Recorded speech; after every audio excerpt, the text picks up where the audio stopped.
Bonjour à tous et bienvenue sur notre channel Béninamo.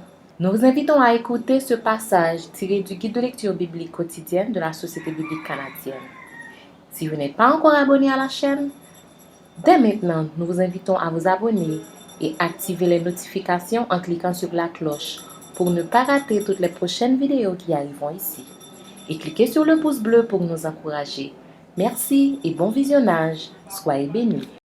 Hébreux chapitre 11. Or la foi est une ferme assurance des choses qu'on espère, une démonstration de celles qu'on ne voit pas. Pour l'avoir possédée, les anciens ont obtenu un témoignage favorable. C'est par la foi que nous reconnaissons que le monde a été formé par la parole de Dieu, en sorte que ce qu'on voit n'a pas été fait de choses visibles. C'est par la foi qu'Abel offrit à Dieu un sacrifice plus excellent que celui de Caïn. C'est par elle qu'il fut déclaré juste, Dieu approuvant son offrande, et c'est par elle qu'il parle encore, quoique mort.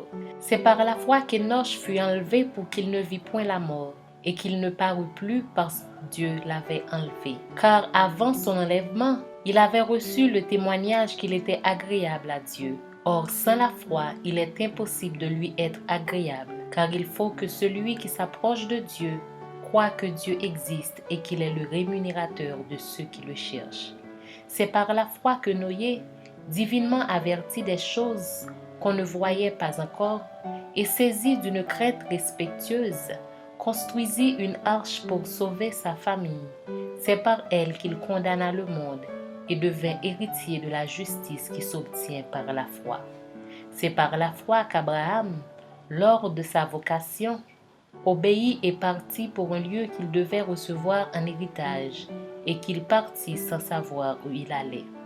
C'est par la foi qu'il vint s'établir dans la terre promise comme dans une terre étrangère, habitant sous des tentes ainsi qu'Isaac et Jacob, les cohéritiers de la même promesse.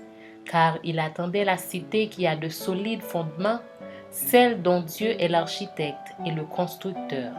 C'est par la foi que Sarah elle-même, malgré son âge avancé, fut rendue capable d'avoir une postérité parce qu'elle crut à la fidélité de celui qui avait fait la promesse.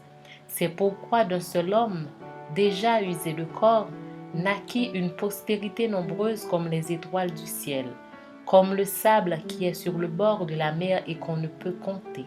C'est dans la foi qu'ils sont tous morts, sans avoir obtenu les choses promises, mais ils les ont vus et salués de loin, reconnaissant qu'ils étaient étrangers et voyageurs sur la terre. Ceux qui parlent ainsi montrent qu'ils cherchent une patrie. S'ils avaient eu en vue celle d'où ils étaient sortis, ils auraient eu le temps d'y retourner. Mais maintenant, ils en désirent une meilleure, c'est-à-dire une céleste.